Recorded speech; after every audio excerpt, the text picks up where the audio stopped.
अस्सलाम वालेकुम स्टूडेंट्स। ये वीडियो एक छोटी सी मोटिवेशन है तमाम एसीसी स्टूडेंट्स के लिए, जो थोड़ा सा ये है कि पेपर्स के दरमियान अगर गैप कम होता है या एक पेपर आज है और अगला पेपर कल है, उससे घबराते हैं।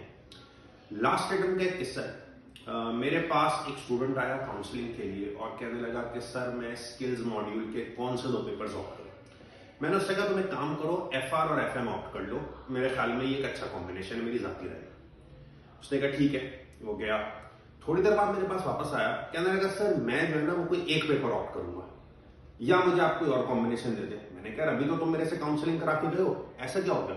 कहने लगा बाहर में अपने दोस्तों के पास गए, उन्होंने कहा तुम पागल, एफआर एफएम दोनों थर्सडे फ्राइडे होते हैं, उनमें तो तुम्हें गैप ही नहीं मिलेगा। तो मैं डर गया हूं, अब या तो मुझे कोई गैप वाला कॉम्बिनेशन बता दे या मैं कोई एक पेपर दे रहा हूं। ठीक है, ये एक साइड ऑफ द स्टोरी। थोड़ी देर बाद एक और स्टूडेंट आया, कहने लगा सर मुझे प्रिपरेशन स्ट्रेटेजी बता दे। मैं एफएम और एएफएम बुक करवा चुका हूं, एफएम और एएफएम बुक करवा चुका हूं, मुझे प्रिपरेशन स्ट्रेटेजी बता दे। मैंने प्रिपरेशन स्ट्रेटेजी बताना शुरू कर, अचानक से मेरे जहन में ख्याल आया। मैंने कहा यार आपको पता है एफएम और एएफएम दोनों का पेपर सेम डे होता है? कहते जी सर बिल्कुल मुझे पता है। मैंने कहा आप एक दिन में दोनों पेपर देंगे स्किल्स और प्रोफेशनल के? बोला बिल्कुल। मैं सर सुबह 9 से 12 की शिफ्ट में एक पेपर दूंगा और शाम वाली शिफ्ट में दूसरा पेपर दूंगा। मैंने कहा विल यू मैनेज इट?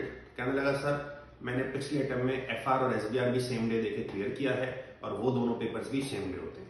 तो मैंने यही सोचा, मैंने कहा यार एक बंदे के अंदर मोटिवेशन हो तो वो एक दिन में 2 पेपर भी दे सकता है, और अगर मोटिवेशन नहीं है तो वो अलग अलग दिन भी पेपर देने में घबरा रहा है। तो याद रखिए, motivation is the key to success, commitment is the key to success. अगर आपने जहन में बिठा लिया है कि आप कर सकते हैं तो you will do it. Thank you.